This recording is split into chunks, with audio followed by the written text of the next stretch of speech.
Selamat malam semuanya. Selamat berjumpa kembali di Instagram Live di channel lagi di akun @alguska ya. Kebiasaan di YouTube channel. Jadi menyapanya biasanya pakai nama YouTube channel atau jumpa di channel Alguska Nalendra ya. Dan minggu kemarin kita sudah berjumpa di YouTube, sehingga di minggu ini kita jumpanya di Instagram ya. Kalau masih ingat nih di 2 minggu lalu, karena kan 2 minggu lalu itu ketika saya juga hadirnya di Instagram Live seperti ini ya. Jadi di 2 minggu lalu itu saya ada mention soal rutinitas dari live streaming saya. Jadi rutinitas live streaming saya ini ya anggap aja sambil pengumuman lagi ya. Rutinitas live streaming saya ini per tahun 2025 ini saya bagi. Jadi ada saya hadir di YouTube channel saya ya di Alguska Nalendra, dan ada juga saya hadir di Instagram akun saya di @alguska. Nah, kenapa? Karena bagaimanapun juga follower saya atau subscriber saya lah ya, itu tersebar di beberapa platform. Nah, salah satunya adalah di platform Instagram ini tentunya, dan di YouTube. Nah, jadi biar dua-duanya kebagian nih, maka saya live juga di Instagram. Nanti hasil dari Instagram live ini akan di-download ya, kemudian diolah oleh tim desain saya di H+1. Jadi di besok itu dokumentasinya juga akan dimasukkan ke dalam YouTube. Jadi di YouTube juga akan ada sih sebetulnya ya, hanya saja memang beda. Kalau lagi live seperti ini kan saya juga enak untuk sapa menyapanya ya. Di sini kayak di layar saya perhatikan ada Mas Yosep ya. Halo Mas Yosep dari Honda Mandiri Bogor. Wah, udah lama nih Mas Yosep ya. Udah berapa tahun nih? Ada sekitar 5 tahun kayaknya ya terakhir dari perjumpaan kita di sana dulu ya. Masih ingat ya. Saya punya kecenderungan kalau memang jumpa dengan peserta dan ada interaksi dengan peserta tersebut di tempat dan waktu yang memang ya saya juga cukup intens berada di sana, saya biasanya ingat terus ya. Ya, salam sehat Mas Yosep, dan saya juga ingin menyapa yang lain. Terima kasih yang sudah join. Siapa saja yang sudah ada, silahkan untuk sedikit sapa menyapa biar istilahnya saya juga enak untuk menyapa Anda ya. Dan tema malam hari ini tema yang ya sekali-sekali kita ngomongin tema yang ringan ya. Masa iya tiap saya live ngomonginnya itu temanya tema-tema penyembuhan gitu ya, luka batin gitu. Masa yang begitu-begitu terus nih. Kali-kali lah, sekali-sekali kita juga membicarakan tema yang agak ringan, tema yang hubungannya dengan dunia pengembangan diri, yaitu tema motivasi ini. Ya, jadi tema motivasi ini kan cukup rutin menjadi satu tema yang ya banyak orang cari lah. Jadi kalau kita melihat ke YouTube channel ya, atau di YouTube lah, kita masukkan kata kunci video motivasi, wah itu banyak banget yang keluar tuh, dan viewersnya juga banyak. Artinya ada kecenderungan bahwa ya kita itu ada bukan selalu ya, tapi ada kecenderungan di momen tertentu kita itu akan butuh motivasi ya, kita butuh motivasi, dan untuk itu kita kemudian mencari hal yang bisa memotivasi kita kembali. Nah, masalahnya adalah seringkali ya ketika saya mengisi training sebut saja, jadi bagi Anda yang sudah familiar, Anda juga mungkin sudah cukup paham bahwa saya selain sebagai coach dan juga hipnoterapis, saya punya background di bidang training ya. Jadi saya banyak berbagi di perusahaan-perusahaan, di berbagai institusi, untuk kemudian membersamai perjalanan bertumbuh para SDM di dalamnya ya, dengan tema kepemimpinan ya, tema komunikasi, tema kecerdasan emosional atau capacity building secara general. Nah, salah satu tema yang sering diminta nih oleh para leaders atau oleh para BOD lah, sebut saja board of director, itu adalah si tema motivasi. Nah, jadi akan muncul tuh biasanya dialog ya, pembicaraan dan juga permintaan. Coach, ini nih tim saya kayaknya lagi butuh dimotivasi gitu. Kenapa, kata saya gitu kan? Lagi lesu gitu katanya. Dan oke, baiklah, lagi lesunya gimana, seperti apa, biasanya saya minta informasinya untuk kemudian nanti saya desainkan programnya untuk ya bisa moga-moga memberi warna tersendiri pada motivasi mereka. Nah, itu kan salah satu ya. Nah, untuk hal-hal seperti itu agaknya oke, karena permintaannya juga realistis. Tim saya lagi lesu, nah tolong diberikan sesuatu untuk mengangkat kembali etos kerja mereka. Fine, saya oke-oke aja dengan itu. Nah, cuman ada nih beberapa cara pandang yang bagi saya itu nyeleneh ya. Cara pandang nyelenehnya itu gini, ada beberapa leader, BOD atau bahkan business owner yang requestnya ke saya tuh gini, bukan request langsung ya, mungkin lebih ke bertanya, dialog, diselingi request di dalamnya. Yaitu, Coach, ini tim saya gimana ya? Tim saya itu kalau udah dimotivasi itu naik gitu cara kerjanya ya, semangatnya tuh kelihatan naik gitu. Tapi kemudian setelah 3 minggu berlalu turun lagi tuh ya, kembali ke model biasa lagi. Itu gimana ya? Saya bilang enggak gimana-gimana. Ya bahkan saya bilang itu wajar.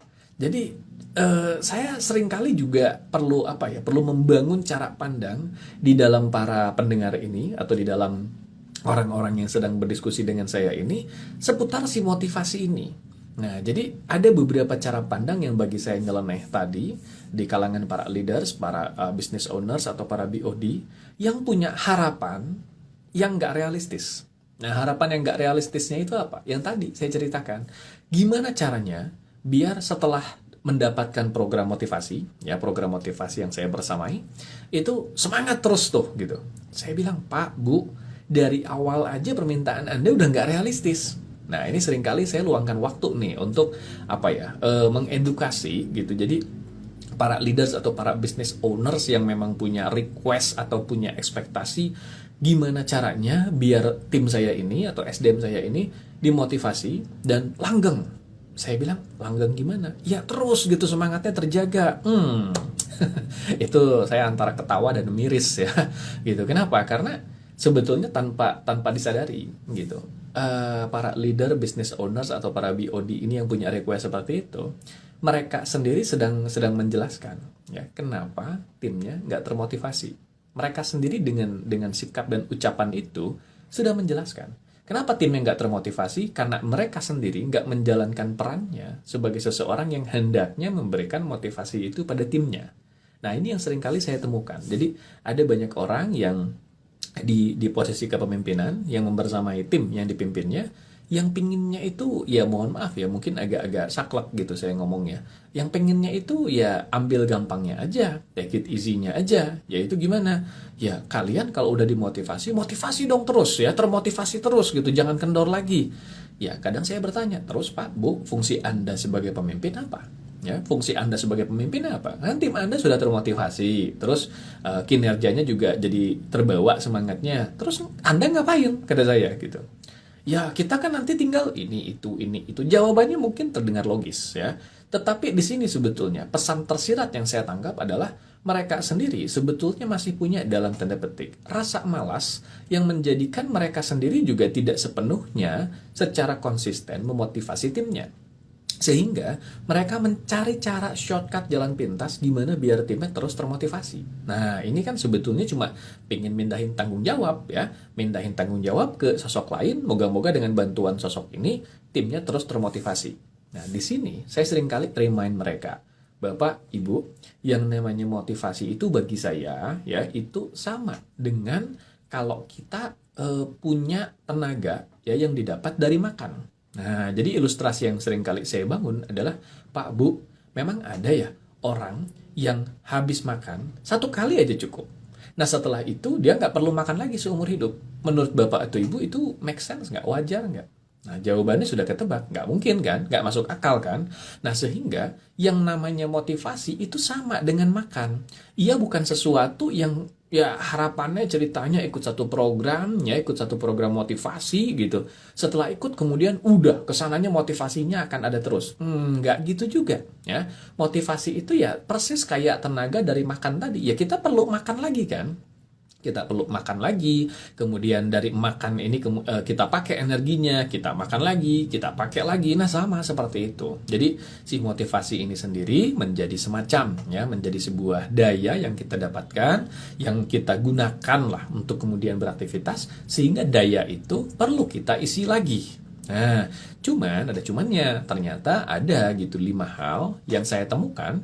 5 hal ini membantu kita untuk bisa menjadi pribadi yang self-motivated dalam apapun yang kita lakukan. Nah, 5 hal ini nanti akan saya singkat menjadi 5T ya. Nantinya akan saya singkat menjadi 5T agar memudahkan kita untuk nantinya meringkas kembali pembahasan kita tuh mau dirangkum dengan apa sih kesimpulannya. Nah, 5T ini ya.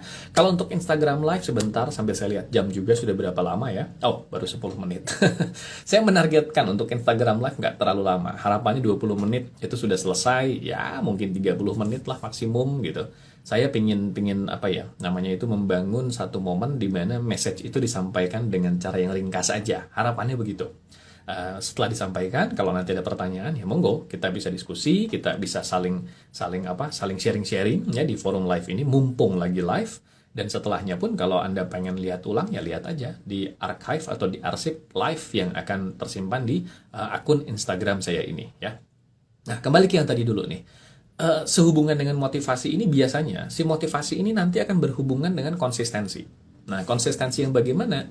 Ini di berbagai bidang ya. Di berbagai bidang, baik itu misalkan contoh di bidang saya gitu. Di bidang saya ada orang yang nanya gitu, Coach, gimana sih caranya Coach bisa produktif nulis? Nah, saya menulis buku ya saat ini saya bersyukur buku saya udah ada sekitar 10 yang sudah menghiasi ya pasar ya. Dan sorry kok 10?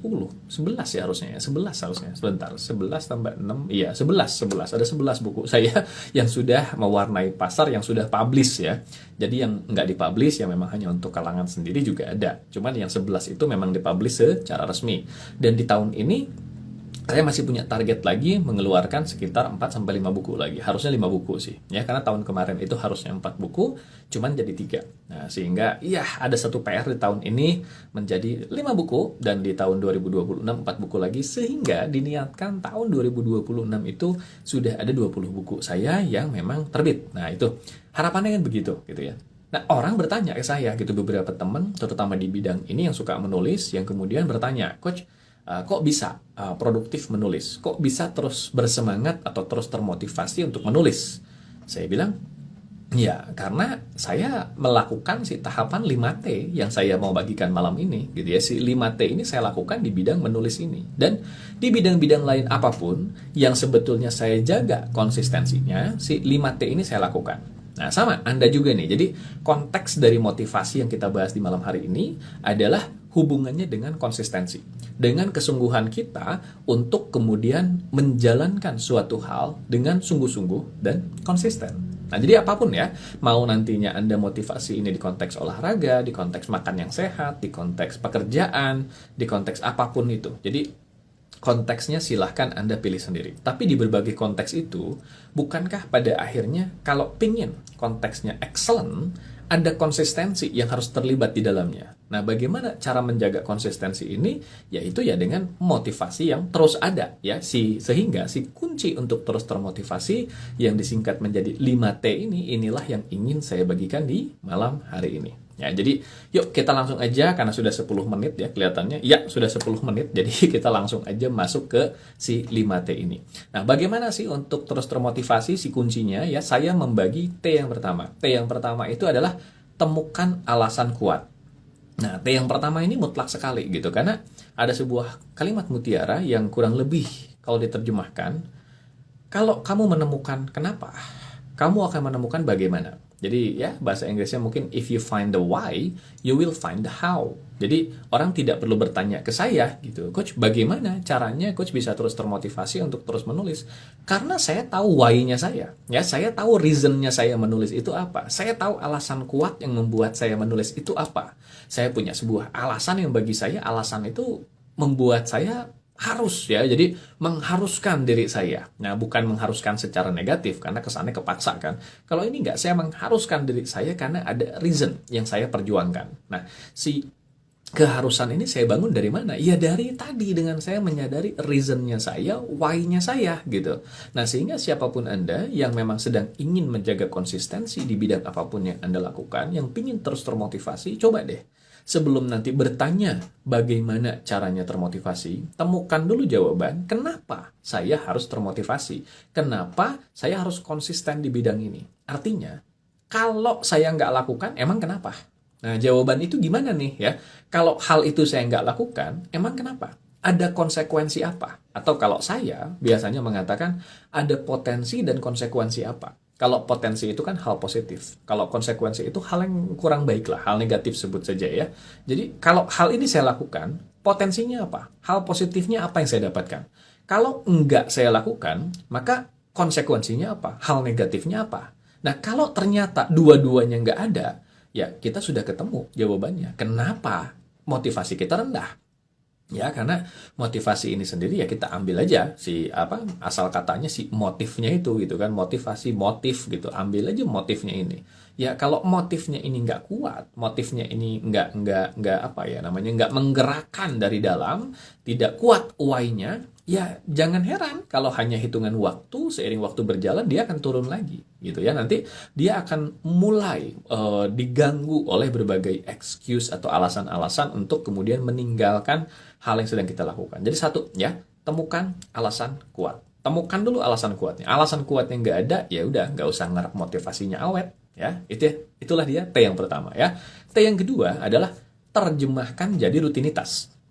Artinya, apapun hal yang sedang kita lakukan, yang sedang pingin kita jaga konsistensinya itu, terjemahkan ia menjadi sebuah rutinitas. Ya, terjemahkan jadi rutinitas itu maksudnya kita perlu melakukan self management yang bagus untuk memang mengalokasikan waktu khusus yang nggak diganggu gugat, yang memang waktu tersebut hanya didedikasikan untuk hal yang sedang pingin kita jaga konsistensinya itu. Nah, jadi misalkan kalau di saya suka menulis tadi yang saya ceritakan ya, dan saya tahu why-nya saya. Nah, saya mengalokasikan waktu khusus untuk saya menulis. Sehingga di malam hari itu waktu nyamannya saya untuk saya nulis. Saya suka di malam hari kalau nulis ya. Bahkan ada yang bilang saya ini kayak makhluk nokturnal ya. Jadi malam hari baru keluar idenya. Nah, di malam hari itu baru saya tuangkan berbagai tulisan saya, dan saya memastikan setiap hari itu ada sesuatu yang saya tuangkan dalam bentuk tulisan. Kenapa? Karena itu menjadi rutinitas. Dan ya kalau Anda suka, Anda pribadi yang seperti saya yang prosedural, yang memang sifatnya itu mengutamakan sistematika gitu, biasanya saya bikin checklist ya. Saya bikin checklist semacam checklist apa ya? Mungkin orang bilang tuh activity checklist lah gitu. Tanda capaian. Hari ini kalau udah nulis saya checklist gitu. Hari ini udah nulis saya checklist ya. Dan saya karena senang ngutak-ngatik gitu, si checklist ini saya konversi jadi persentase ya. Jadi ya saya memastikan setiap minggu itu si persentase ini 100% keisi ya. Nah, persentasenya 100% ini enggak yang kemudian 7 hari full ya. Nanti ada hubungannya dengan poin nomor 5, T nomor 5 nanti saya akan bahas itu. Jadi saya hanya menggunakan 5 hari untuk menulis. Nah, 5 hari ini otomatis ada 1 hari ya, kurang lebih setara dengan 20% kan. Kali 5 ya menjadi 100%. Nah, saya memastikan bahwa dalam setiap minggu itu si checklist 100% ini harus saya isi gitu ya. Kenapa? Karena why-nya kuat tadi dan sudah ada checklist. Maka saya sekarang mendorong meletakkan diri saya di posisi waktunya ada ya, kamu lakukan, tandai gitu. Dan itu menjadi semacam, kalau saya bilang excitement ya, keasikan tersendiri. Kita berkompetisi dengan diri kita sendiri nih. Kita berkompetisi dengan sisi dalam diri kita di mana kita itu ingin ya membukukan perjalanan kita secara konsisten. Nah, ini sesuatu yang bagi saya exciting. Jadi kita nggak kompetisi dengan siapapun, kita nggak coba adu kuat dengan siapapun, kita adu kuat dengan diri kita sendiri. Ya, kita berkompetisi dengan diri kita sendiri. Nah, sehingga ya ada kutipannya kan, ada kalimat mutiaranya ya dari salah seorang tokoh di bidang psikologi, Sigmund Freud, yang konon dia mengatakan satu-satunya sosok yang harus kamu bandingkan adalah diri kamu sendiri di masa lalu. Jadi ya utamakan diri kita ini menjadi pribadi yang lebih baik dan lebih baik dari waktu ke waktu. Nah, itu yang saya utamakan, yang saya upayakan dengan membuat si terjemahkan jadi rutinitas tadi. Jadi temukan alasan kuat, terjemahkan jadi rutinitas. Ya, nah ini hal yang memang kalau saya bilang wajib lah kita lakukan. Yang ketiga adalah yang kita sebut dengan nama terus isi diri. Terus isi diri ini bagaimana? Ya tadi yang saya ceritakan bahwa motivasi ini kan sesuatu yang kayak makan ya. Jadi kalau memang kita sudah makan, maka kita punya daya untuk beraktivitas. Motivasi ya sama. Jadi kalau kita belum mengisi si motivasi itu, ya kemudian kita beraktivitas dengan tanpa isiannya, ya otomatis akan turun lagi. Nah, jadi terus isi diri ini artinya bagaimana?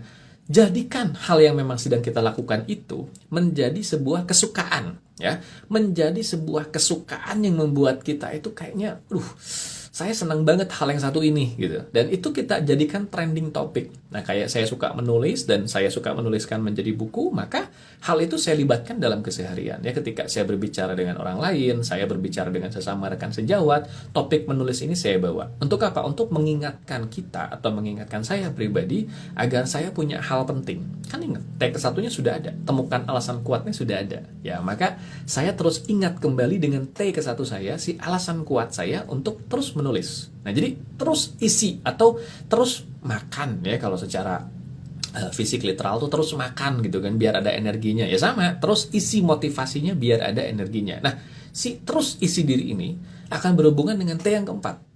Yaitu apa? Tingkatkan penguasaan. Tingkatkan penguasaan tuh gini, mau tidak mau, untuk bisa konsisten di sebuah bidang, kita juga harus sadar diri. Kita punya keahlian yang memadai nggak di bidang itu?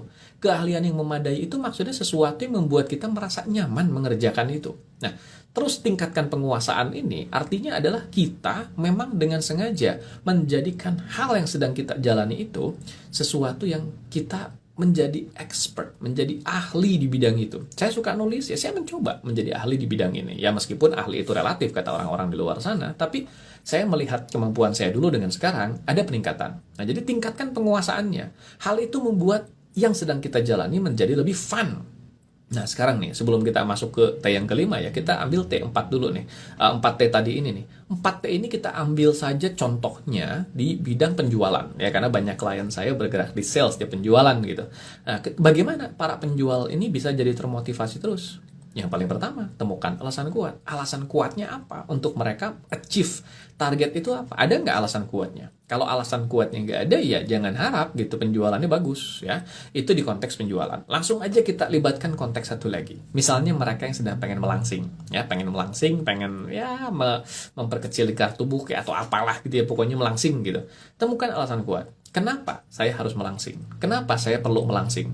Kalau dalam konteks tadi penjualan gitu, kenapa saya harus jualan? Kalau saya enggak achieve target saya, emang kenapa? Kalau saya achieve, apa yang akan saya dapatkan? Kenapa saya perlu melangsing? Kalau saya langsing, apa yang saya dapat? Kalau enggak, apa yang akan terjadi? Ingat, temukan alasan kuat yang memang jelas apa potensinya, apa konsekuensinya. Ya. Yang kedua, terjemahkan menjadi rutinitas. Nah, sama si bidang sales tadi, apa nih rutinitas yang mencerminkan aktivitas seorang sales itu apa sih? Prospecting, canvassing, atau apa? Libatkan itu, jadikan itu sebuah rutinitas yang bisa kita ukur dalam bentuk checklist. Kalau dalam bentuk pelangsingan, slimming misalnya, aktivitasnya apa sih? Olahraga, ya, menjaga asupan makan. Kita jadikan itu semacam checklist. Sehingga dengan checklist itu kita memastikan yang seharusnya kita lakukan, itu memang kita lakukan. Karena ia menjadi rutinitas. Hari ini asupan makan saya sekian, sudah saya jaga di bawah sekian kalori, checklist ya. Hari ini saya olahraga, jogging sekian keliling, checklist lagi. Atau kalau dalam sales, hari ini saya sudah prospecting, sudah canvassing ke sekian orang, checklist lagi. Nah, itu menjadi sebuah checklist yang menerjemahkan hal yang kita tuju menjadi rutinitas ya. Yang ketiga, terus isi diri. Nah, bagi para sales misalnya, ya sering-seringlah ngobrol dengan sales yang produktif ya. Sering-seringlah gitu menghadiri acara-acara yang bertemakan motivasi di kalangan penjualan. Nah, kalau tadi orangnya sedang slimming, temukan hal-hal yang sifatnya memotivasi secara secara kesadaran ya, kisah-kisah orang yang melangsing, apa yang mereka rasakan, seperti apa kebahagiaannya, terus isi diri dengan motivasi yang memang membuat kita punya daya untuk konsisten di sana ya.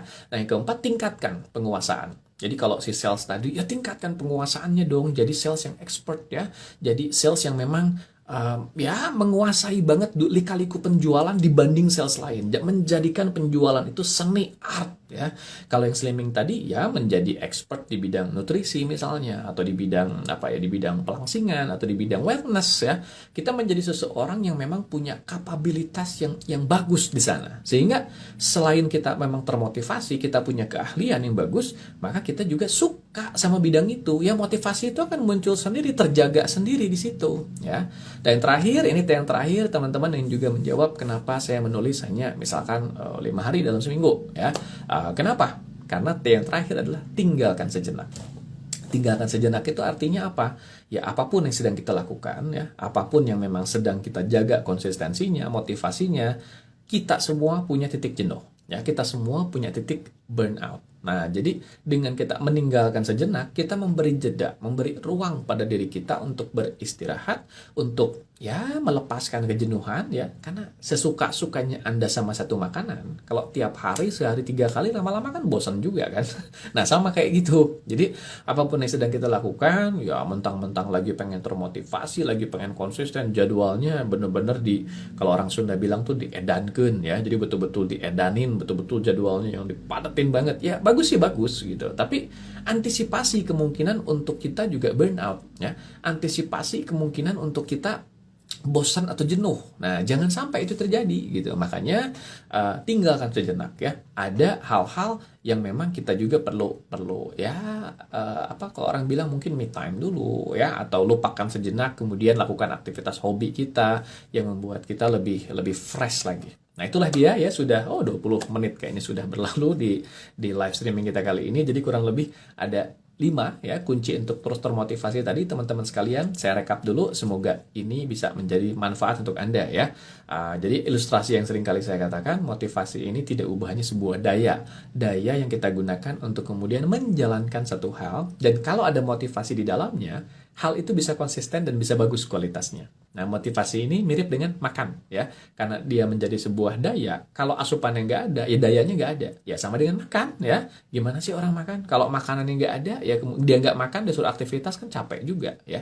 Dan kalau udah dipakai aktivitas ya dia perlu makan lagi. Nah, ilustrasinya kayak gitu. Dan di malam hari ini kunci untuk terus termotivasi ini saya bagi menjadi 5 yang diwakili dengan 5T ya. T yang pertama, T ini adalah temukan alasan kuat. Ya, yang kedua tadi temukan alasan kuat itu apa big why-nya yang membuat kita jadi sadar bahwa hal ini harus dan mutlak kita lakukan. Ya, yang kedua tadi adalah kurang lebih terjemahkan menjadi rutinitas. Ya, jadi yang kita lakukan terjemahkan menjadi rutinitas yang ada checklistnya. Ya, dan yang ketiga terus isi diri dengan motivasi yang memang sejalan dengan hal yang kita lakukan. Yang keempat tingkatkan penguasaan diri. Yang kelima tinggalkan sejenak. Di sini ada pertanyaan dari Mas Fergian. Boleh bertanya bagaimana kalau dalam diet saat tinggalkan sejenak ini kita agar tidak lupa mengatur, mengontrol makanan di cheating day. Nah, di sini dalam hal ini jujur ya, saya bukan expert dalam bidang yang satu ini. Mungkin saya pribadi hanya bisa menjawabnya dari perspektif keilmuan saya ya, dari perspektif keilmuan yang ada di dalam hipnoterapi, yaitu cara kerja atau cara komunikasi dengan pikiran bawah sadar. Nah, biasanya yang kita lakukan adalah kita mengatur atau berdialog dengan pikiran bawah sadar untuk mengatur sebuah mekanisme. Contoh, pikiran bawah sadar juga kan punya program, punya kesukaan ya. Dan ini saya coba jawab dari perspektif keilmuan saya ya, bukan keilmuan dietnya, biar saya nggak salah menempatkan diri gitu. Nah, karena pikiran bawah sadar ini mengatur banyak program dalam diri kita, termasuk program metabolisme tubuh juga, dan kita tahu ya, ketika kita lagi mengatur pola makan sesehat mungkin, ya se-clean mungkin gitu, tidak semua pikiran bawah sadar itu langsung setuju, tidak semua langsung oke begitu saja. Nah, disinilah kita kayak membuat sebuah mekanisme reward ya. Reward itu jadi kita berdialog atau berkomunikasi dengan diri kita, dengan pikiran bawah sadar kita bahwa kalau saya sudah menjaga gaya hidup saya sehat sepanjang misalkan 5 hari ya, maka di cheating day ini saya bisa makan agak luasa ya, dan saya berikan apa yang kamu mau, yaitu kayak ngomong ke pikiran bawah sadar, saya berikan apa yang kamu mau, tapi besok kita kembali ke sehat lagi ya, kita kembali ke gaya sehat lagi, jadi kamu atau si pikiran bawah sadar tetap dapat haknya. Nah, tetap dapat haknya, dan lagi pula juga ya kalau kita bilang namanya juga cheating day ya, namanya cheating day kalau terlalu dikontrol berlebih ya bukan jadi cheating day lagi gitu. Nah, si cheating day ini sendiri ya kita berikan secukupnya. Lagi pula kalau bagi yang melakukan, biasanya Anda juga notice kan, cheating day itu juga sebetulnya kita tuh hanya gede nafsu di awal doang kok gitu. Begitu sudah cheating day-nya kita lakukan, kita makan hal yang kita mau, pada akhirnya ada titik jenuhnya juga tuh. Ternyata cuma sebentar doang. Si nafsunya itu cuma penasaran doang. Sama kayak orang puasa, kemudian buka puasa itu kan kayaknya pengen segala macam gitu. Tapi ketika udah dimakan nggak gitu-gitu amat. Nah, cheating day itu mirip seperti itu. Jadi nggak usah terlalu khawatir banget, karena pada akhirnya juga kita akan mengambil seperlunya kita aja. Setelah itu juga biasanya keinginannya akan reda lagi kok. Nah, ketika dia reda lagi itu berarti bawah sadar sudah mendapatkan apa yang memang dia suka. Nah, kita kasih dong rewardnya ke dia tadi, dan kemudian kita minta komitmennya lagi. Next atau besok kita kembali ke pola hidup sehat lagi ya. Kalau besok sudah kita hidup sehat lagi selama berapa hari ke depan, nanti di cheating day kita makan lagi yang kita mau, yang kita suka ya. Toh juga nggak akan banyak-banyak pada akhirnya ya. Nah, dari situ kita bekerja sama nih dengan pikiran bawah sadar. Jadi lagi-lagi Mas Fergian tadi Ini dari perspektif saya di bidang hipnoterapi ya. Mungkin nanti ada para praktisi diet yang juga punya perspektif sendiri. Nah, ini berhubungan dengan yang tadi ya. Tingkatkan penguasaan, ada baiknya juga bertanya ke mereka. Ya, jadi kita nambah lagi pengetahuan dan keahliannya. Di sini nih dari Nah, di sini dari Mas Fergian. Thank you sama-sama Mas Fergian. Terima kasih banget ya.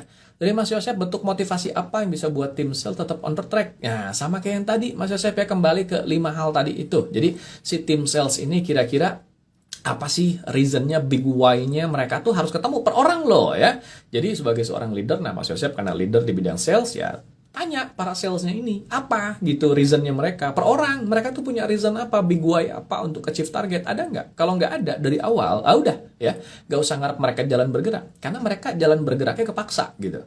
Tapi kalau sudah ada big why-nya, tinggal diingetin, disentil lagi, mereka akan jalan. Nah, itu big why yang pertama ya. Jadi yang tadi saya katakan, temukan alasan kuat. Nah, yang kedua, yang tadi saya katakan, terjemahkan menjadi rutinitas. Nah, di sini sudah biasa, para orang sales biasanya punya checklist kan, berapa daftar nama, berapa lead, gitu kan, berapa konversi. Nah, itu terjemahkan menjadi rutinitas. Tapi yang ke-1, itu nggak boleh hilang. Big why-nya harus ada. Kalau big why-nya nggak ada, rutinitas seperti apapun itu rasanya menjadi menyiksa. Ya. Yang ketiga, terus isi diri. Terus isi diri yang tadi artinya, sebagai leader di bidang sales ya, timnya terus diisi ya, dengan mau itu semangat motivasi, menyapa mereka secara personal, kemudian membangun lagi motivasi mereka, semangat mereka untuk mencapai target, itu diisi lagi. Nah, yang keempat yang tadi saya katakan, tingkatkan penguasaan si para sales ini juga di training lagi ya, dipastikan mereka makin matang di bidangnya, karena begitu mereka ya kurang kompeten atau kurang cakap di bidangnya dan ketemu dengan market yang sulit, mereka juga lama-lama rontok gitu. Maka mereka perlu semakin canggih keahliannya, dan mereka menjadikan si profesinya mereka tuh kayak seni, kayak arena gitu. Kalau mereka kumpul briefing, ngobrolnya mereka tuh ngobrol sesuatu yang kemarin gue ketemu prospek ini, gue pakai cara ini, closing lo akhirnya. Nah, itu kan ada peningkatan penguasaan yang membuat mereka tuh jadi punya keasikan tersendiri di bidang itu ya. Dan yang terakhir, tinggalkan sejenak itu. Jadi ya tetap kasih jeda untuk mereka juga punya waktu yang senggang, waktu yang nggak diganggu dengan urusan penjualan, waktu hobi kayak atau apapun itu ya. Jadi seperti itu teman-teman, dan tidak terasa sudah setengah jam. Niatnya 20 menit jadi 30 menit. Tapi nggak apa-apa lah ya. Moga-moga yang kita bahas di malam hari ini jadi manfaat untuk Anda, bagaimana motivasi Anda atau motivasi kita semua bisa terus terjaga dengan menjaga 5T tadi. Nah, bagi Anda yang mungkin joinnya baru-baru di akhir atau nggak nyimak dari awal, nanti dilihat saja dokumentasinya, karena arsip dari live ini juga akan tersimpan nanti di Instagram akun ini @alguska, juga di Facebook page saya Alguska Nalendra page, teman-teman ya. Ada beberapa yang kadang-kadang, coach saya udah ajukan friend request tapi nggak di approve, saya nggak main lagi di Facebook akun ya, saya mainnya di Facebook page. Jadi kalau di Facebook page itu ya saya sebagai page aja gitu. Nah, silahkan nanti Anda temukan di sana, termasuk juga di YouTube channel saya nanti akan ada dokumentasi dari video ini, itu untuk arsip. Jadi di semua platform diupayakan ada. Nah, itulah dia untuk malam hari ini teman-teman sekalian. Jadi di sini ada siapa? Mas Yosef, nuhun ilmunya. Siap, sama-sama Mas Yosef. Semoga nanti kita jumpa lagi di program lain ya. Dari Ko Julius ya, sama-sama Ko Julius. Terima kasih juga atas malam hari ini, dan teman-teman sekalian yang lain, saya juga mengucapkan terima kasih atas perjumpaannya. Sampai jumpa lagi 2 minggu lagi kalau di Instagram ya. Kalau minggu depan kita jumpanya di YouTube channel saya ya. Baik, sampai jumpa. Saya pamit undur diri. Salam rahayu.